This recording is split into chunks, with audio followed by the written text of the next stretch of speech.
Shalom semua, bertemu kembali di dalam program Bicara Sabda, dan pada kesempatan ini saya akan mengungsikan firman Tuhan berkaitan tentang kepimpinan dengan tema pemimpin di dalam sebuah keranjang. Tema ini berbentuk metafora, satu pengalaman dan perkara yang kita dapat pelajari dari Rasul Paulus ketika dia baru bertaubat, percaya Yesus, dan dia sedang di dalam keadaan nyawanya terancam. Kita baca di dalam Kisah Para Rasul pasal yang ke-9 ayat 23 hingga ayat yang ke-28. Demikian firman Tuhan. Beberapa hari kemudian orang Yahudi merundingkan suatu rencana untuk membunuh Saulus. Tetapi maksud jahat itu diketahui oleh Saulus.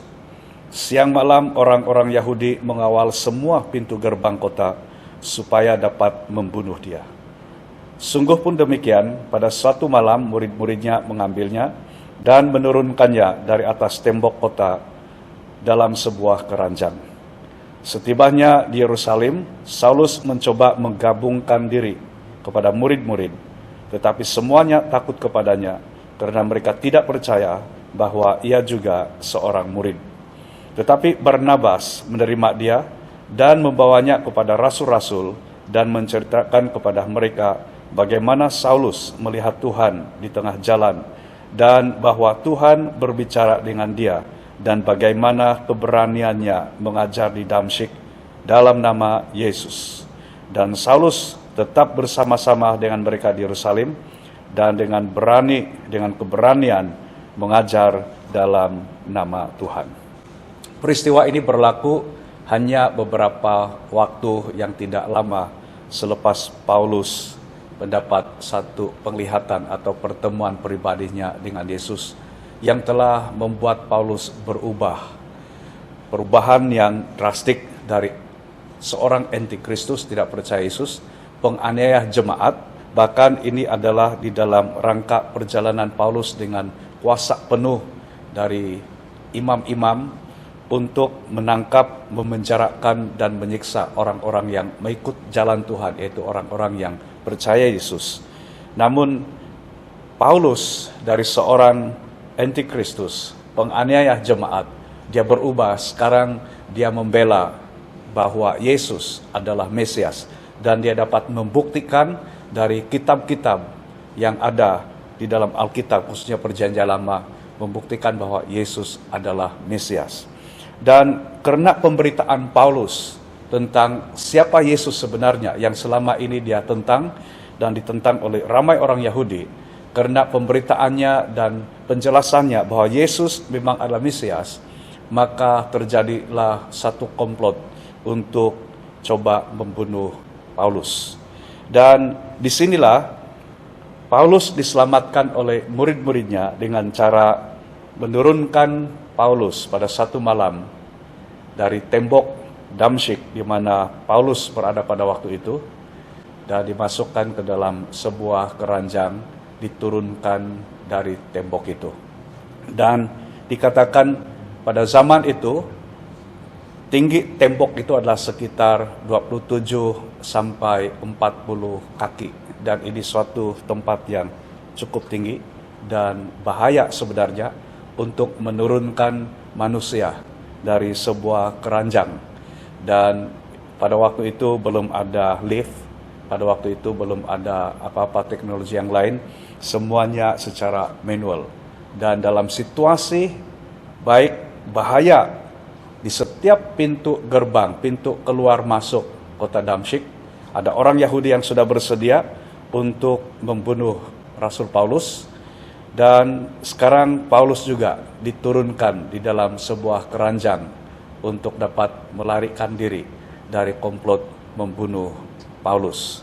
Disinilah kita belajar tentang pemimpin dalam sebuah keranjang adalah suatu pelajaran baik kita sebagai seorang pemimpin ketika kita berada di dalam masa sukar. Jadi ini adalah salah satu fase masa sukar yang dialami oleh Paulus. Selepas dia bertobat, dia berhadapan dengan kesukaran ini, dia berhadapan dengan masalah ini. Dan kita akan belajar tentang apakah sikap kita sebagai pemimpin ketika kita berada dalam masa sukar, yang mana perkara ini kita dapat pelajari dari bagaimana sikap Paulus, bagaimana dia dapat mengatasi dan keluar daripada masalah ini, khususnya bukan hanya berkaitan tentang nyawa Paulus, tetapi yang akan menghambat misi Tuhan, pemberitaan Injil kepada bangsa-bangsa lain. Kita akan belajar 4 perkara pada malam ini yang saya mau kongsikan. Yang pertama, sikap kita sebagai pemimpin ketika kita berada dalam masa sukar adalah jangan abaikan semua amaran bahaya.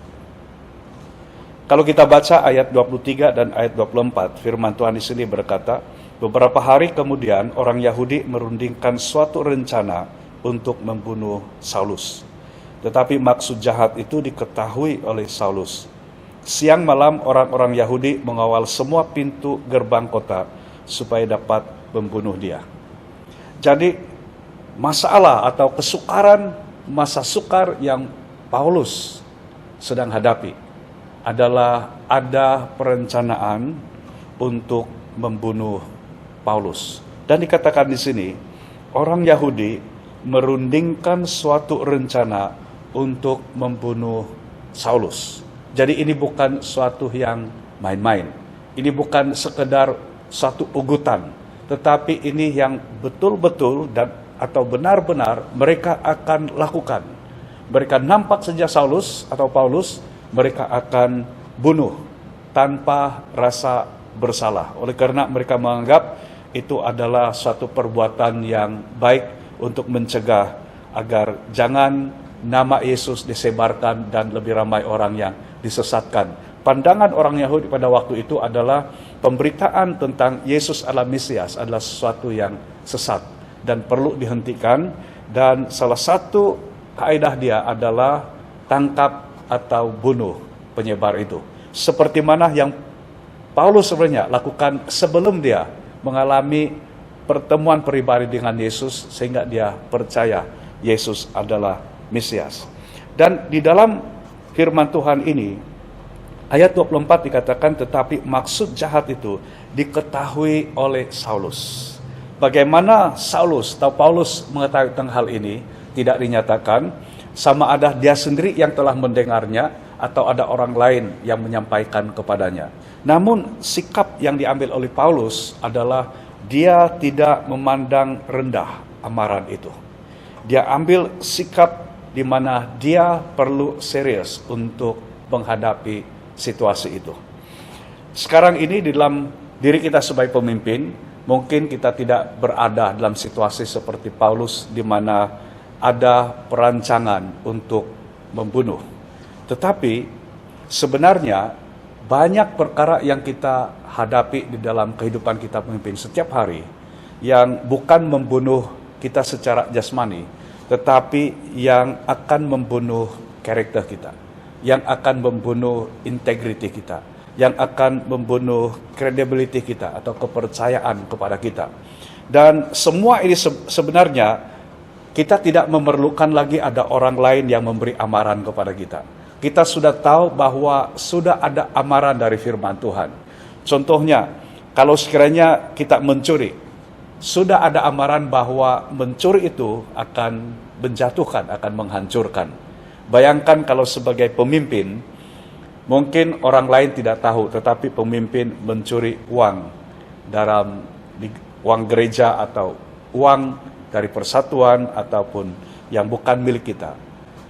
Perbuatan itu apabila terbongkar, bahkan kalau tidak terbongkar pun, sebenarnya perbuatan itu akan menghancurkan. Ya seperti membunuh. Dan kalau seandainya kita sebagai pemimpin didapati ataupun kedapatan dalam semua itu akan membunuh. Begitu juga dengan semua perbuatan-perbuatan dosa. Jadi sudah ada amaran apabila kita melakukan dosa sebenarnya, dosa itu akan menghancurkan. Dosa itu akan membuat kita dijatuhkan. Dan ini adalah satu amaran yang kita harus selalu sadari Dan jangan abaikan di dalam diri kita. Setiap kali kita membuat suatu keputusan, pertimbangkan, adakah itu berkenan kepada Tuhan, ataupun itu akan mendukakan hati Tuhan. Dan kalau kita tahu perkara itu mendukakan hati Tuhan, kita aktifkan amaran itu. Amaran itu sudah aktif dan jangan abaikan amaran itu. Amaran itu dari dalam hati nurani kita. Tapi Tuhan juga boleh memakai orang lain untuk memberikan amaran kepada kita atau memberikan teguran kepada kita. Bahaya terbesar adalah mengabaikan amaran bahaya yang akan menjatuhkan dan menghancurkan pemimpin. Mungkin amaran itu datang dari seorang anak kecil, seorang anak muda, atau dari istri, atau dari suami, atau dari anak kita sendiri, tentang suatu sikap kita yang tidak baik, yang akan menghancurkan kita sebagai pemimpin. Jangan abaikan. Karena bahaya yang paling besar, paling parah adalah ketika kita diberikan amaran, kita abaikan amaran itu. Yang kedua, sikap kita sebagai pemimpin ketika kita berada dalam masa sukar. Yang kedua ialah bersedia mendengar solusi dari orang lain. Bersedia mendengar solusi ataupun penyelesaian dari orang lain. Ayat 25 dikatakan di sini, sungguh pun demikian, pada satu malam murid-muridnya mengambilnya dan menurunkannya dari atas tembok kota dalam sebuah keranjang. Murid-murid Paulus, dikatakan di sini murid-muridnya, yaitu murid-murid Paulus.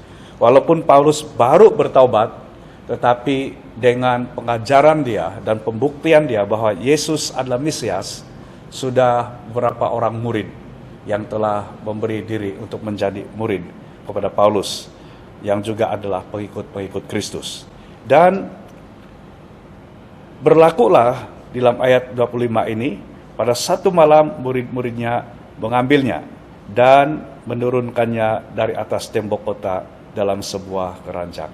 Saya percaya proses di ayat 25 ini, sebelum mereka menurunkan Paulus di dalam sebuah keranjang dari atas tembok ini, ada nasihat, ada jalan penyelesaian yang dicadangkan oleh murid-murid Paulus yang baru dia muridkan.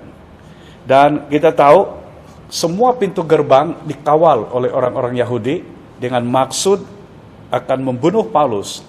Kalau mereka dapati Paulus keluar dari kota itu, dari mana-mana pintu gerbang. Berarti Paulus berada di dalam tempat di mana tidak ada jalan keluar. Dan murid-muridnya memberikan nasihat supaya Paulus dapat dikeluarkan dari kota itu dengan cara menurunkan Paulus dari atas tembok pada waktu malam. Dan tidak dapat dikesan oleh orang-orang yang merencanakan pembunuhan Paulus.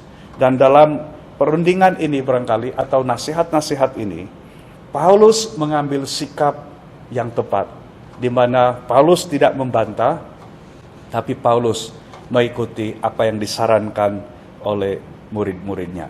Kadang-kala kita sebagai pemimpin, untuk kita dapat keluar daripada masa sukar, pentingnya untuk kita jangan pertahankan ego kita, di mana kita merasa kita hanya boleh dengan kekuatan kita sendiri, dengan hikmat kita sendiri, dan kita mengabaikan orang-orang yang ada di sekeliling kita. Dan meskipun yang beri nasihat kepada Paulus, yang berikan solusi kepada Paulus, mencadangkan solusi kepada Paulus, adalah dari kalangan murid-muridnya, yaitu orang-orang yang dia pimpin, dia mendengar. Dan itu telah mengeluarkan Paulus dari masa sukar pertama yang dia hadapi. Jangan fokus kepada dari siapa solusi itu, tetapi kepada solusi atau penyelesaian terbaik yang ada untuk menyelesaikan masalah yang ada. Kalau sekiranya kita mempertahankan diri kita hanya dengan pendapat kita, hanya dengan pendirian kita, dan menganggap bahwa kita tegas dengan pendirian kita, kalau lah, kalau lah, dan kita tidak membuka diri kita untuk mendengar apa kata orang lain, termasuk orang bawahan kita, orang yang kita pimpin. Mungkin itu yang akan menjerumuskan kita untuk kita tetap tersekat di dalam masa sukar itu. Yang ketiga, sikap kita sebagai pemimpin ketika kita berada dalam masa sukar. Yang ketiga ialah mempercayai pertolongan Tuhan melalui orang lain. Ayat 25, sungguh pun demikian pada suatu malam murid-muridnya mengambilnya dan menurunkannya dari atas tembok kota dalam sebuah keranjang. Saya percaya Paulus berdoa dan murid-muridnya juga berdoa supaya terlepas daripada perencanaan untuk membunuh Paulus. Cuma bagaimana Tuhan menjawabnya atau apakah jawaban Tuhan itu mungkin tidak diberikan secara langsung yang dari Tuhan seperti pengalaman Paulus, penglihatan langsung Paulus dengan Yesus waktu dalam perjalanan ke Damsyik. Tapi Tuhan memakai murid-murid Paulus untuk menyelamatkan Paulus. Tuhan memakai orang-orang yang di sekeliling Paulus, orang-orang yang dekat dengan Paulus. Saya teringat satu ilustrasi atau satu kisah tentang satu tempat yang telah dibanjiri. Waktu banjir hanya separas di bahagian tangga rumah itu, karena arahan adalah semua yang ada di dalam kawasan banjir harus berpindah. Pada waktu hujan lebat dan ada potensi untuk kawasan itu ditenggelami dengan air, salah seorang pemilik rumah ini, dia bertegas, saya tidak akan pindah. Oleh karena saya percaya sungguh-sungguh, Tuhan akan menolong saya. Pada waktu air naik sampai di paras tiang rumah, separuh tiang rumah itu, ada perahu bomba yang datang untuk mengulurkan bantuan untuk menyelamatkan. Tapi orang ini bertegas, dia katakan, saya tidak akan berpindah, saya tidak akan berganjat karena saya percaya Tuhan menolong saya. Kemudian selepas air naik sampai hampir ke bumbung, sekarang orang ini naik ke bumbung dan ada helikopter untuk menyelamatkan datang dan dijatuhkan tali atau tangga tali untuk menyelamatkan orang ini. Namun orang itu tetap bertegas dengan keyakinan, dia katakan, saya percaya Tuhan sendiri yang akan selamatkan saya. Dan singkat cerita, orang ini mati lemas karena banjir itu. Dan setelah dia masuk surga, syukur dia masuk surga, dan ini hanya satu kisah. Waktu di surga, dia bercakap kepada Tuhan, Tuhan, kenapa kau biarkan saya mati lemas dari banjir? Kenapa kau tidak jawab doa saya untuk engkau tolong saya? Dan Tuhan sampaikan kepada orang ini, dia katakan, sebanyak 3 kali pertolongan saya sudah ulurkan kepadamu. Kali pertama, waktu amaran awal bahwa banjir akan melanda tempat itu, dan minta semua orang di tempat itu berpindah, namun kamu tidak berpindah. Kali kedua, saya hantar pasukan bomba dan kau menolak untuk diselamatkan. Kali ketiga, saya hantar helikopter untuk selamatkan dan kau tetap menolaknya. Dan akhirnya itulah yang terjadi. Kau mencapai garis akhir hidupmu karena banjir. Dari kisah ini saya belajar satu perkara, bahwa pertolongan Tuhan, dia boleh sejak mengulurkan pertolongan itu melalui orang-orang yang ada di sekeliling kita, yang akan menjawab doa kita. Mungkin bukan Tuhan yang secara langsung yang datang menolong kita, tetapi Tuhan akan menggunakan pertolongan melalui orang-orang yang ada di sekitar kita. Sama seperti yang Paulus alami di sini. Murid-muridnya yang Tuhan pakai untuk menyelamatkan Paulus dengan cara menurunkan Paulus dari atas tembok kota dalam sebuah keranjang. Dan memerlukan kerendahan hati untuk menerima pertolongan dari Tuhan, bukan dengan kesombongan.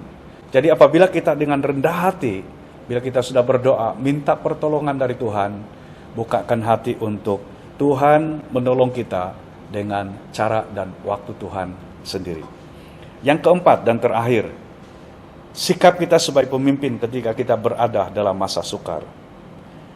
Atasi masa sukar itu untuk menyelesaikan misi Tuhan. Firman Tuhan di dalam ayat 26 sehingga ayat 28. Setibanya di Yerusalem, Saulus mencoba menggabungkan diri kepada murid-murid, tetapi semuanya takut kepadanya karena mereka tidak dapat percaya bahwa ia juga seorang murid. Tetapi Barnabas menerima dia dan membawanya kepada rasul-rasul dan menceritakan kepada mereka bagaimana Saulus melihat Tuhan di tengah jalan dan bahwa Tuhan berbicara dengan dia dan bagaimana keberaniannya mengajar di Damsyik dalam nama Yesus. Dan Saulus tetap bersama-sama dengan mereka di Yerusalem dan dengan keberanian mengajar dalam nama Tuhan. Pada hari ini, lebih daripada separuh penulisan di dalam kitab Perjanjian Baru adalah yang ditulis oleh Rasul Paulus.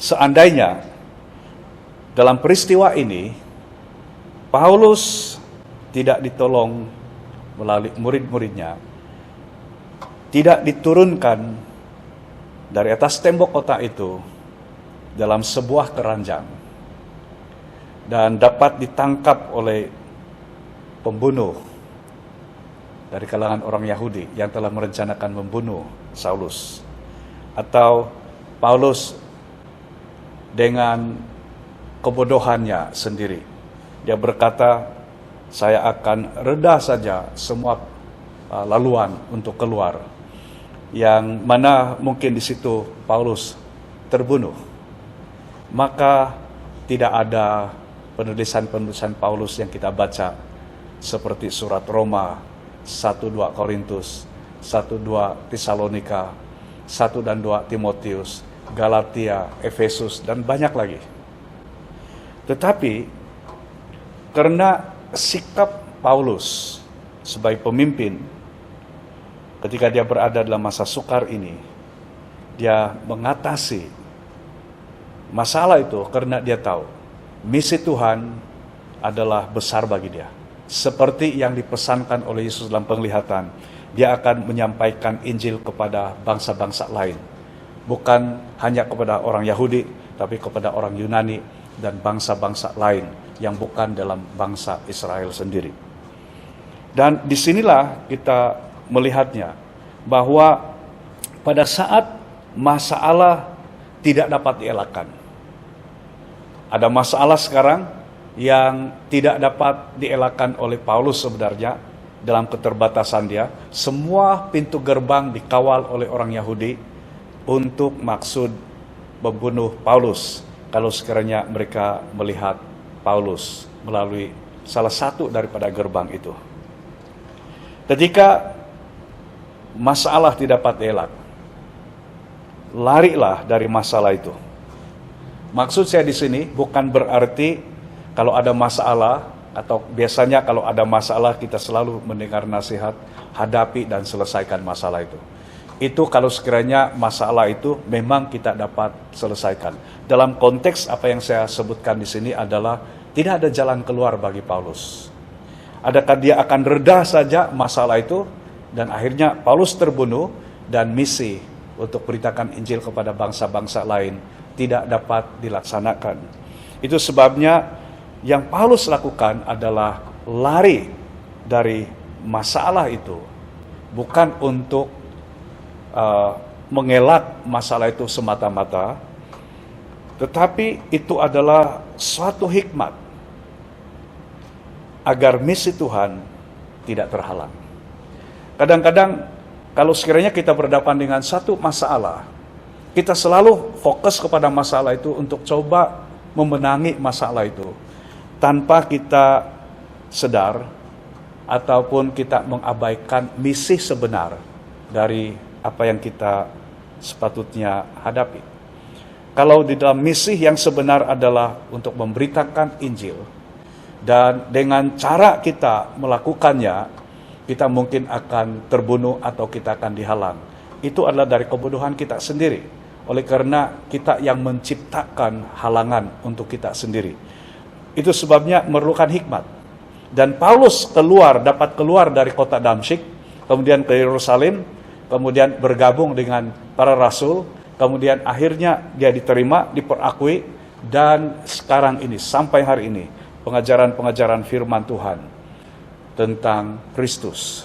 Dan banyak yang diajarkan oleh Paulus, yang ditulis oleh Paulus dalam Alkitab, khususnya Perjanjian Baru, yang sekarang ini adalah penuntun kita di dalam kita mengikuti Kristus.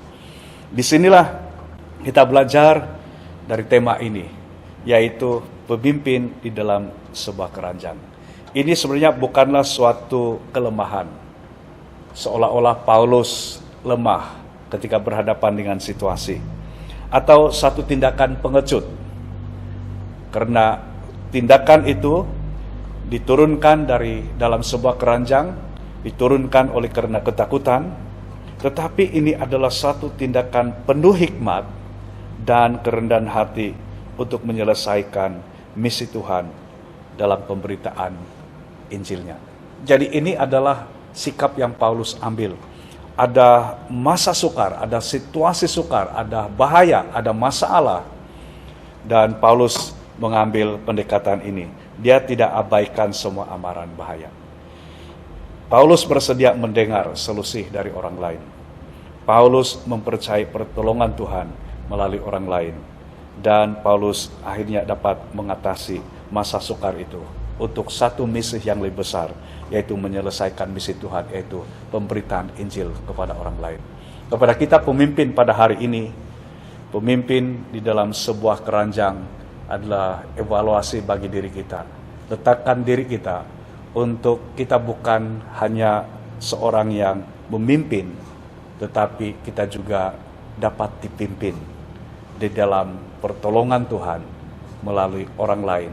Dan ketika berhadapan dengan masa sukar dalam hidup kita sebagai pemimpin, kita tahu bahwa pemimpin dalam sebuah keranjang adalah satu pelajaran di mana kita perlu dengan hikmat dan kerendahan hati untuk menanganinya.